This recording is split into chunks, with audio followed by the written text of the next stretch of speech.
Hello and welcome to FLW TV. My name is Ben Wignall and this is the latest instalment of our transfer debate series. It's a very late edition this evening. It's the turn of Stoke City and I'm delighted to be joined by Ben Rowley of the YYY Files Podcast. Ben, how are you doing this evening?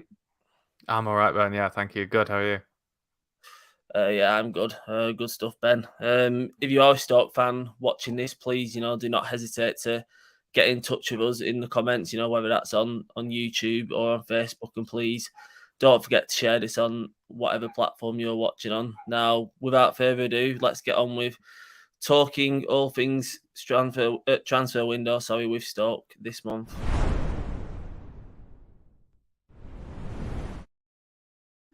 Now, before we talk about some of the exciting additions that Stoke have already made this month, we do need to talk about some outgoings that have already occurred. Firstly, after 3 years at the club, experienced defender Danny Bath has departed this week. He's joined League One high fly Sunderland on an 18-month deal. Ben, he played 11 times this season, including 9 starts in a row recently. This was, clearly done those. You imagine Michael O'Neill doesn't see him as having a long-term future at the club. Do you think it was the right move and the right timing to part ways? It was the right move for all parties, I think. There's no hiding that Danny Bart is a good defender and probably saved us, amongst a few others, from relegation a couple of years ago from the Championship and helped steady the ship. He's an out-and-out defender. That's what he was brought up to do, and that's what he will achieve with Sunderland, and they've got a good defender in that. So it's good for them. It's good for Bart too. Stoke are moving in a different direction now. We're starting to play out from the back and relying on players like Harry Souttar, who Bart ended up deputising for this season. Harry Souttar's been, in my opinion, one of the league's best defenders until he got injured. And when he did get injured, Bart stepped up. And from a defensive point of view, I think he's stepped up to the plate, and I had no doubt about that.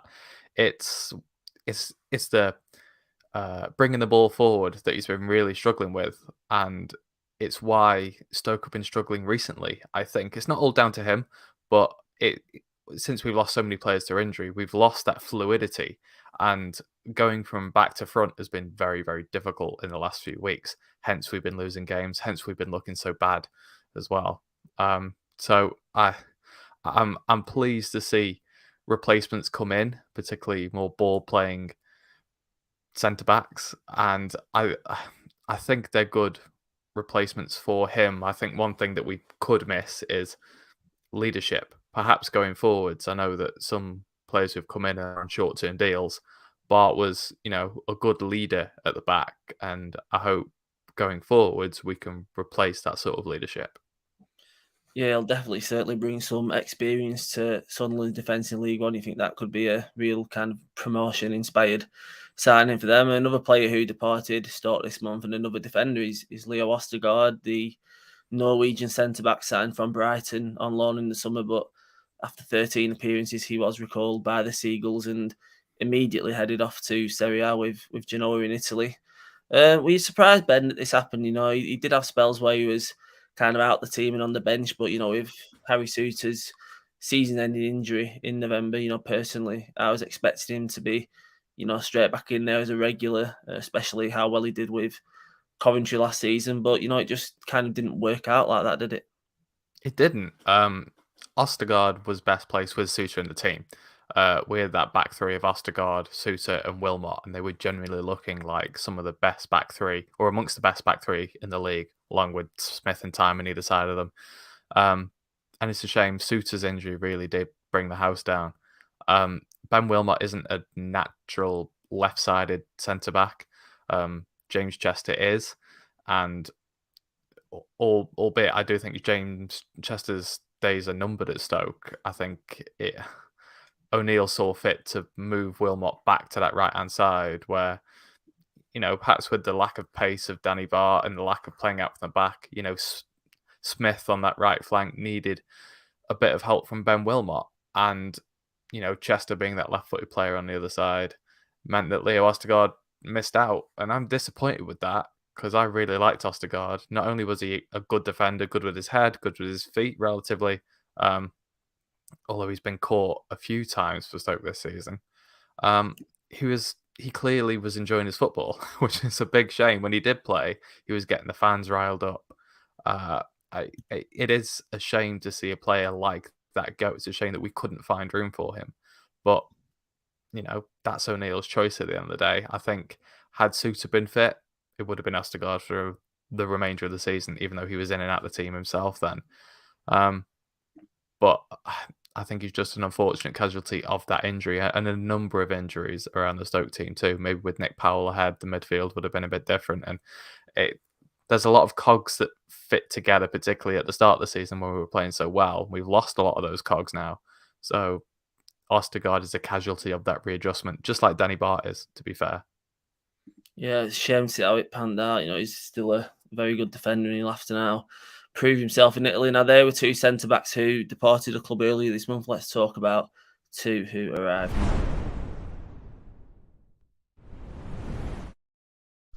Firstly, the experienced ex-England international Phil Jagielka signed last week from Derby County. Stoke moving very swiftly to snap the 39-year-old up after his contract was cancelled, in unfortunate circumstances at Pride Park. Derby fans did love Jagielka this season. He kind of, rolled back the years for him with his performances alongside Curtis Davis, and he's already featured once for Stoke since he signed in the win over Hull City at the weekend. Ben, what were your initial thoughts on the deal? Were you happy considering how he's played for Derby this season? That he's been happy that he's been brought in. What were your first impressions on seeing him on Sunday against Hull? The first couple of seconds I saw him linked with us, I was a bit miffed. I think a 39-year-old coming in was just not what we needed. However, having said that, I pretty quickly took that back in my own head. He's been playing ever so well for Derby. Derby beat us twice this season, and he's been a big part of that. And he came in against Hull, and where the defence has struggled with Danny Bart in it going forward, Jagielka has helped us play out from the back, along with the other guy that we'll talk about in a minute. Jagielka definitely has even more experience than somebody than Danny Bart, and is a bit more technically gifted, I'd say, as well. Made a good few tackles as well. Looked relatively mobile for a 39-year-old as well. I'd say perhaps more so than Danny Bart. I see this as a short-term upgrade for Bart. I think had Jagielka not come in, Bart would have stayed, and he would still be in the back three now. I think Stoke did very well to pounce when they did, but they were very lucky that this opportunity arose, because I think that Bart would have been in for the remainder of the season otherwise, and I can't see Jagielka staying beyond the end of the season. To be honest, he could well retire, look at him, but saying that, I actually look at this and think he could be an excellent addition, not just for the starting 11, but for the dressing room too. Keeping players level-headed when our form is so inconsistent. He could be a turning point. He really could, and it's a really good short-term signing. Yeah, it could be a very shrewd addition. When we look at the end of the season, if Stoke do get into the playoffs, another defender who arrived this month, like you alluded to, he's a lot younger than the aforementioned Jagielka, is Taylor Harwood-Bellis.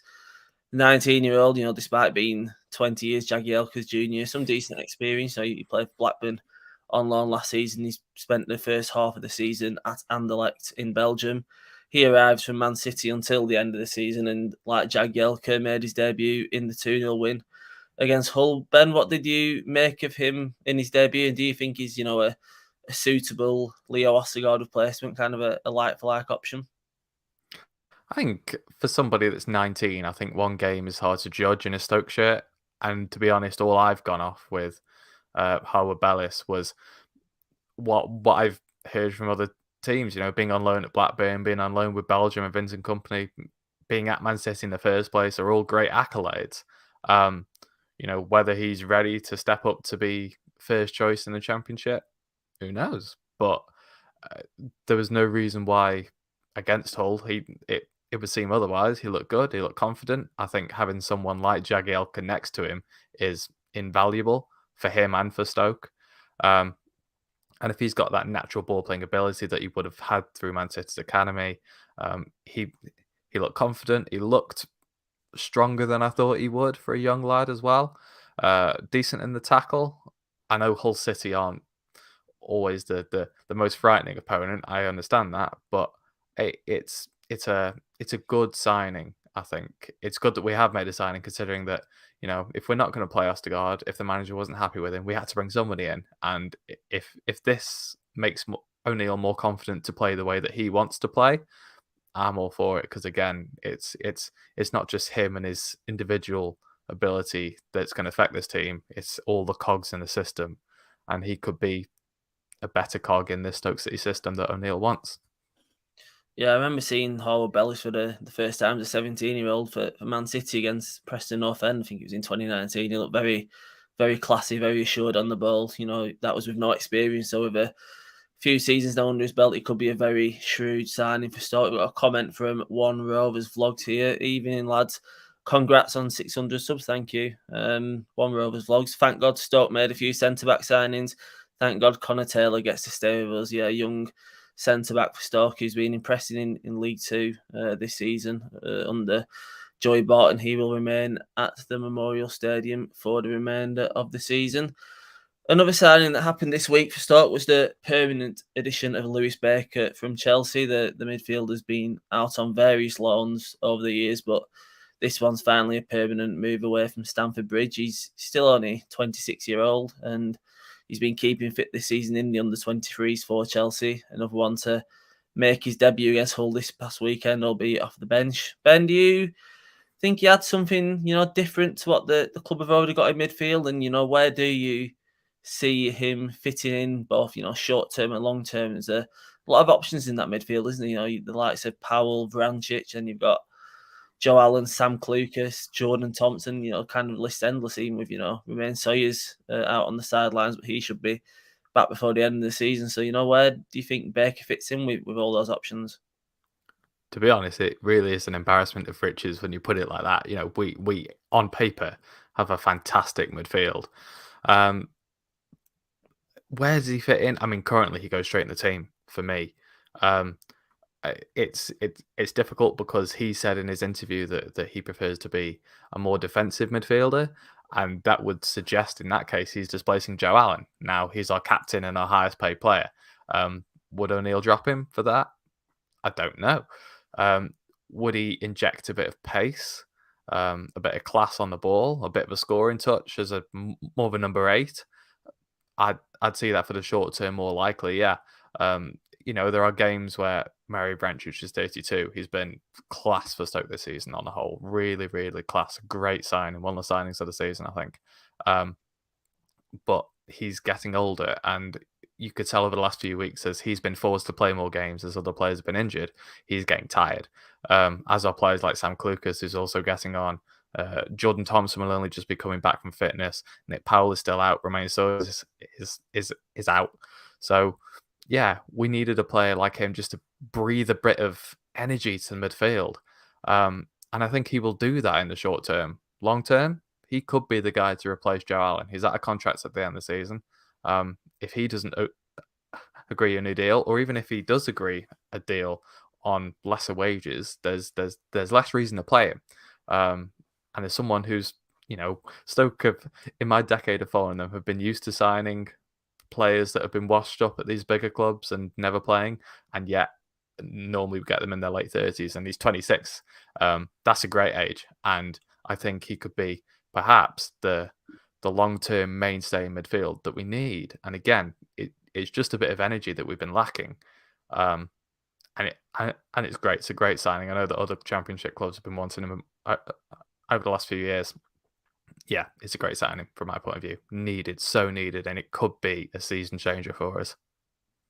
Yeah, he's definitely got that classy element about him. It's good to see him, get out of Chelsea after, all those kind of loan spells. He could be a real turning point for Stoke season in that midfield. So that's 3 confirmed signings, and, a 4th could be on the way. The Athletic reported yesterday that Aston Villa starlet Jaden Philligan-Bidas, hope I've not butchered that, so is set to head to the Potters on loan for the remainder of the season. He's a 19-year-old winger. He's got 6 goals in 4 under-23 outings for Villa this season, and he's featured briefly in the Premier League and the EFL Cup for the senior side. He's got relatively little experience in the game, Ben. But Villa fans seem to rate him extremely highly. It appears they've got a very good crop of teenagers right now at the club. Does this, potentially point towards Michael O'Neill switching towards a system with wingers? He's used a 3-5-2 for a lot of the season with wing backs being utilised, but with Bidas being a winger by trade, could that be a suggestion of going back to a kind of 4-2-3-1 with Bidas and Tyrese Campbell perhaps playing out wide? I think it's great to have that option. Stoke have played this season one or two times with two wing backs and then two wingers as well, two almost inside forwards. He could probably fit that bill. With someone like Stephen Fletcher up front as more of a target man, or Jacob Brown, I don't see why he couldn't fit in there. I did see a report today that Stoke are more looking to try him in a number 10 role. So that's where someone like Tomins has been playing recently, someone like Nick Powell or Mario Vrancic has been playing earlier on in the season. So maybe he's going to get tried there, particularly when I don't think Villa themselves play with wingers, do they? So maybe they're trying to train him into Steven Gerrard's way of playing. But it's an interesting signing for me. All I know about him, to be honest, is that he scored a hat trick against us this season. I think it was the under-18s or under-23s, something like that. Villa did an absolute job on us, and he scored a hat trick. So it's typical Stoke to sign someone who's done very well against us. We've done that a few times over the last few years.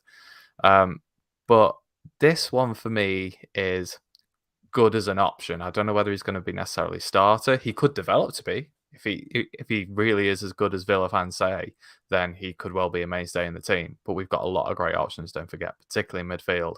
And out wide, you said we've got Tyrese Campbell, Jacob Brown can play on the wing. We don't always play with wingers themselves. So this reminds me a little bit of last season when at this exact stage we signed Rabbi Matondo on loan from Schalke and Jack Clark on loan from Tottenham. Both came with a lot of great promise. Seemed to fit with what we were doing, and yet they just never hit the ground running.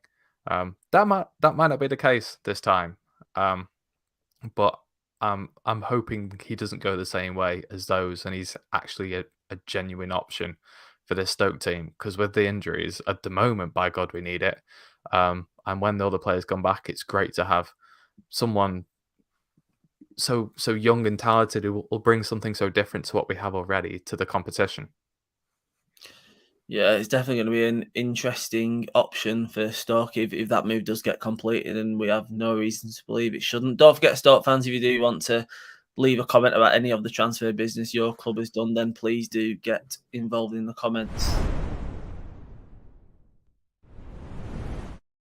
Now that's the income he's talked about, but what about any potential outgoings? We know Stoke cashed in on Nathan Collins in the summer for around £12 million to Burnley, and if he didn't get injured, then Harry Souttar might have been the next one to be linked with a Premier League switch this month. I know there's a lot of rumours before his unfortunate injury for Australia that he might be heading to the top flight. Recently, it's Tyrese Campbell who's been in the headlines. He's not long returned from a long-term knee injury himself, but the forward has been linked with Premier League clubs in the last month or so. It was Newcastle last month, and in the last week or so, the Sunday Mirror reported that Burnley are taking a keen interest in him. It's fair to say we haven't seen the best of Campbell yet this season, Ben, isn't it? He's still kind of working his way back from the injury he suffered in 2020. It kept him out for almost a year. Is there a particular price that if you were in charge of the club you'd consider selling him for, or is he simply someone who shouldn't be for sale at this stage of the season and this stage of his career? It's a really difficult one, and it's probably one that Blackburn are facing with Ben Rowley and Diaz. I'm not saying that they are in such demand in the same way at the moment, but they're desirable in their own way. Tyrese Campbell has shown last season, particularly before his injury, that he was one of the league's best forwards. Although he's just not hit the same heights yet this season. Don't forget he had an ACL injury, and it's a big thing, particularly for a player of his. He's so dynamic. It's a big thing to come back from. His confidence still looks relatively high. Trying not to go around the question. I wouldn't sell him because we know how valuable he can be. on the pitch for Stoke. We've seen it with our own eyes. It's not as if it's like, a promise on loan from another club or a promising signing from somewhere else. We know that he fits in this Stoke team and that he can perform and he will perform. I think we just got to be patient with him on that front, and I'm sure he will deliver. If a bid comes in for 25 million, that sounds like a lot of money, but I think that's honestly what it would take. And I can't see someone like Burnley paying that. I really can't. Or Newcastle, when you think about it. Burnley have lost Chris Wood, and that'll be a hammer blow for them. Is Tyrese Campbell in any respects a replacement for Chris Wood? Not experienced, certainly not in the Premier League. Certainly not the same kind of forward. Don't get me wrong, he's very dynamic and he's a great player, but he's probably in the Premier League more of a winger than a forward, I'd say. I don't know how much is in these rumours about him leaving, but I honestly think that right now he's on a long-term deal as well. I think that for a relegated side, they would go with somebody more reliable or somebody more informed, someone who can save them from relegation. The only thing I can think of, maybe Burnley are sort of accepting the fact that they may go down, and if they have Tyrese Campbell for next season, then they'll be phenomenal. Maybe they're banking on that, but if I was one of them, I'd go with somebody more reliable with that money, because it would take a lot of money for Stoke to lose Tyrese. So for that reason, I think he'll stay. Yeah, Stoke are definitely in a promising position contract-wise with Campbell, tied down long-term, and it'll be interesting to see if Burnley do firm up their apparent interest anyway. Of course, they've been linked with the likes of Andy Carroll, Christian Benteke, more experienced options, but it's one to keep an eye on anyway. One more player I just wanted to briefly touch on is Tom Edwards, obviously an academy graduate now, 22 years old. He spent the 2021 MLS season on loan at New York Red Bulls, and the talk is that he's heading back there for the 2022 campaign again on loan. That one starts in March. He's injured right now, Ben. When he came back to the club, he suffered a knee injury, which means he'll be out for a couple of months. But, when he's fit again, do you think he's one that should be kept around and given a chance instead of, heading out again? Or do you think, that the MLS is the right move for him at this stage of his career? I'd like to see him given another go. I really would, particularly as Stoke are not the same place as when they were when he left, and Tom Edwards is probably a different player from when he left, and he's had a great experience in the MLS. Sounds like they love him there, and that's why they want him back. Like I say, Stoke are now playing with wing backs rather than full backs, and I think Edwards was more promising going forward than anything else. I might be wrong on this, but I'm sure he got player of the season in the first season of the Championship, or he was very highly rated then anyway. And he seemed to be our starting right back, and then it just didn't work out. I think it was probably more of an off the pitch thing, and Edwards needs to go away and clear his head. Whether he likes it there, he's a young player, and sometimes your head can be turned with that. Swapping Stoke for New York wouldn't be the worst thing. He's already done it once, and I can see why he wouldn't want to give that up so quickly. From a footballing point of view, yes, if he's willing to be given another go and the manager likes him, yeah, I think considering that Tommy Smith is our only out and out right back that I personally trust at Stoke, I'd like to see him given another go for sure. But if the manager's not going to play him, and Edwards got his head turned, get him gone. It's great to have somebody, as you say, an academy graduate, local boy as well from Stoke. Get him gone to the MLS. That's a great story for him. So I'd wish him well if he did go. Whatever's best for the club, really. I'd be easy either way, but I would like to see him given another go. Yeah. Yeah, I was going to say there's a real kind of lack of options that side of the pitch. Tommy Smith and D'Amico Dehaney, the latter is not very experienced at this level, but he has signed a fresh contract recently with the club. Well, as for the rest of the month, is there anyone else you could see potentially departing the club this month, Ben? And Abdallah has in particular struggled since signing on loan from Brighton in the summer. He came with a pretty high reputation from playing in the Czech Republic, but he's had a a lot of injuries which has halted his loan spell at the Bet365 Stadium. But is there any permanent players at Stoke perhaps you could see leaving? And on the other hand, is there any more positions that you'd like to see the club strengthen after Bidas is confirmed his arrival? I think, to be honest, if Bidas arrives, that would probably seal the window for me, and I'd be happy with that. However, I think there's certainly opportunity to do better. I wouldn't grumble if it didn't happen, but for example, Tom Ince is in great form at the moment, to be fair to him. He's scored, I think it's 3 goals in the last 4 games or something for Stoke, which I can't remember last time he did that. I don't think he's ever done that for Stoke. But he's on high wages, and I'm aware that financial fair play will be creeping up on us around March time. So getting him off the books when he's on, I want to say about £30,000 a week, wouldn't be the worst thing in the world. Particularly with Bidas coming in, perhaps playing in a similar position, winger / number 10 role, which Ince does play. That would make some sense. Again, depends on the striker situation. I've seen we've been linked with a striker on loan today. I can't think of his name, but I think he's been linked on loan from abroad. That would suggest that Stoke are aware of clubs' interest in Tyrese, and perhaps they are open to selling if a bid comes in. Particularly financial fair play, again, could just dictate that. If we are offered 20-25 million, he may well be gone, and we get a striker in just to tide us over. But like I say, it was centre backs that I thought that we were going to struggle with, particularly if we weren't going to play Ostergaard. And I think we look more assured there now. The midfield looks more assured. Now we brought in Baker. We've got at least a couple of options to do us for January and February, and then we should have players coming back from injury. Wing backs, yeah, I like Tyrese. I like Tommy Smith, and I like Josh Tymon, and Alfie Doughty's good on that left-hand side as well. Dehaney, okay, I not much experience at this level, but at least we have a right back. Strikers, we have plenty of options. Abdelazima's loan could be cut short. I don't think we've basically seen him at all. Trouble is, though, I think he can't play for another club because he's played for Sparta Prague this season, because he played for us. He can't even play for Brighton, his parent club. So the only way that he would play football again this season is if it was for us, or if he went back on loan to Sparta, which I can't see. So I imagine he'll stay.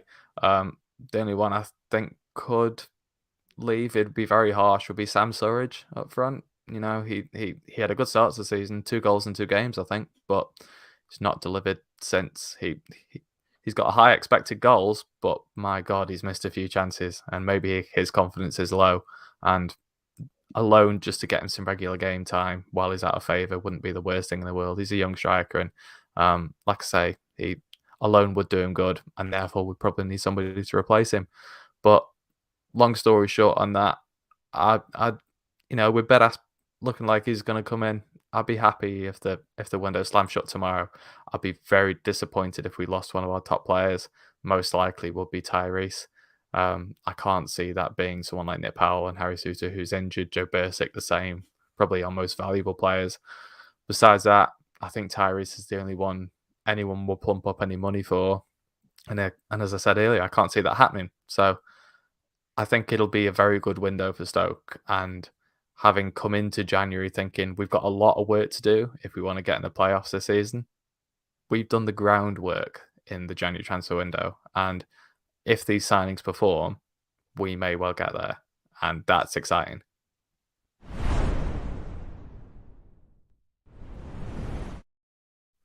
Well, that was a very enlightening chat, Ben. Thank you for joining me this evening to talk all things Stoke transfers. And Stoke fans, make sure you check out the YYY Files podcast and follow Ben on Twitter. His tags in the bottom of the screen and on his face there. Make sure as ever to share this video, like it on YouTube, and subscribe if you haven't already. And for now, goodbye.